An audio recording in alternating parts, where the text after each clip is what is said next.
Enciéndete Podcast, un espacio para conectarnos con Dios y avivar el fuego de su Espíritu en nuestros corazones. Levítico 6:13. El fuego arderá continuamente en el altar, no se apagará. Bienvenidos. Muy buenos días, queridos oyentes, Dios les bendiga.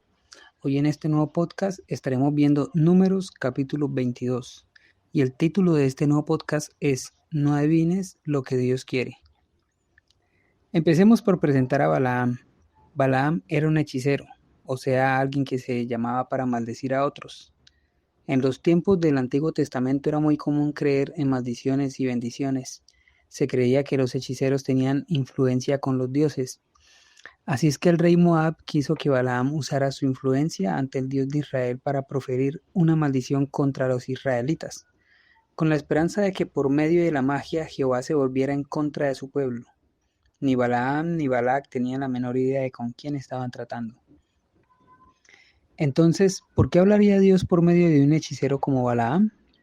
Dios quería dar un mensaje a los moabitas y ellos ya habían elegido a Balaam. Así que él estaba disponible para ser utilizado por Dios, al igual que utilizó al faraón malvado para realizar su voluntad en Egipto. Balaam entró en su rol profético de una manera seria, pero su corazón estaba confundido. Tenía algún conocimiento de Dios, pero no el suficiente para dejar su magia y volverse de todo corazón a Dios.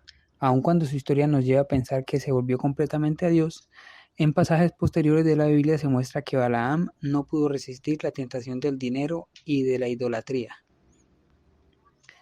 Balaam fue uno de esos personajes interesantes del Antiguo Testamento, que aun cuando no pertenecían al pueblo escogido de Dios, estaba dispuesto a reconocer que Jehová, el Señor, era un Dios poderoso. Pero Balaam no creía en el Señor como el único Dios verdadero. Su historia nos expone el peligro de mantener una fachada exterior de espiritualidad sobre una vida interior corrupta. Balaam era un hombre dispuesto a obedecer las órdenes de Dios mientras pudiera sacar algún provecho. Esta mezcla de motivos, obediencia y beneficio, a la larga lo llevó a la muerte. Aun cuando conoció el poder imponente del Dios de Israel, su corazón corrió siempre tras la riqueza que podía obtener en Moab. Allí regresó a morir cuando los ejércitos de Israel invadieron. Finalmente, todos vivimos el mismo proceso.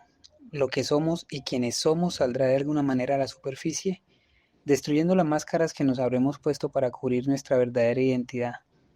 Los esfuerzos que llevemos a cabo para mantener nuestra apariencia serían más útiles si los ocupáramos en encontrar la respuesta al pecado en nuestra vida.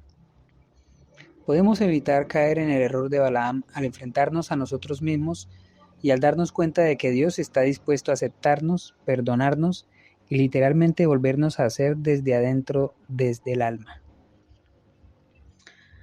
Ahora, Balaam tuvo unos puntos fuertes. Por ejemplo, obedeció a Dios, bendijo a Israel a pesar del soborno del rey Balac. Pero también tuvo sus debilidades. Por ejemplo, alentó a los israelitas a que adoraran ídolos. Eso lo vemos en Números 31:16. Pero también podemos aprender algunas lecciones de su vida. Y esas serían que las motivaciones son tan importantes como las acciones. Y el tesoro de uno se encuentra donde está su corazón. Dios permitió que Balaam fuera con los mensajeros del rey Balac, pero estaba enojado por la actitud codiciosa de Balaam. Balaam había dicho que no podía ir contra Dios solo por dinero, pero su resolución no parecía muy firme.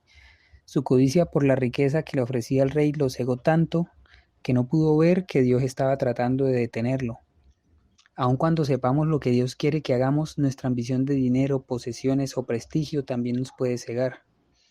Podemos evitar el error de Balaam si miramos más allá de lo atractivo de la fama o de la fortuna a los beneficios a largo plazo que nos trae el seguir a Dios.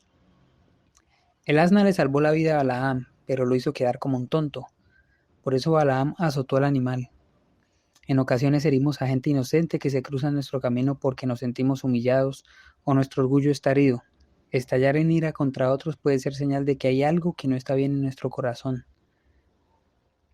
No permita que su orgullo herido lo lleve a herir a otros. Ahora podemos resumir la historia de Balaam en que a petición del rey Balac viaja aproximadamente unos 640 kilómetros para maldecir a Israel. Balac llevó a Balaam al monte Bamot Baal, que es los lugares altos de Baal, luego al monte Pisga y finalmente al monte Peor. Desde cada una de estas montañas se veían los campos de Moab donde estaban acampando los israelitas. Pero para consternación del rey, Balaam no maldijo a Israel, sino que lo bendijo. Nuestro Dios no juega los dados. Él ya tiene una ruta trazada para nuestras vidas y no debemos adivinar cuál es. Solo debemos hablar con Él y escuchar lo que ha preparado para tu vida. Vamos a orar. Amado Padre, en el nombre de Jesucristo tu Hijo y con el poder de tu Espíritu Santo, te damos gracias una vez más por la palabra de hoy. Ayúdanos a tener una mejor comunión y relación contigo para entender y conocer ese propósito que tienes con nuestra vida.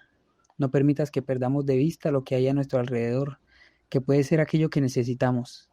Que no seamos burros como Balaam, sino entendidos como el asna. Y que el tesoro de nuestro corazón sea el celestial y no el terrenal. Ponemos este día en tus manos, en el nombre de Jesús. Amén.